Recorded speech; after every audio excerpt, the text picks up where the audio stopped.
11:30 a.m. Sunday. At 9:36 p.m., local law enforcement reported that thunderstorms had produced heavy rain in Darke and Shelby counties.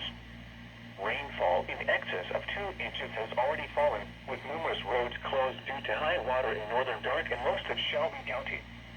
Radar indicated that the heavy rainfall has ended across the area. However, runoff from the earlier excessive rain will cause flooding to occur.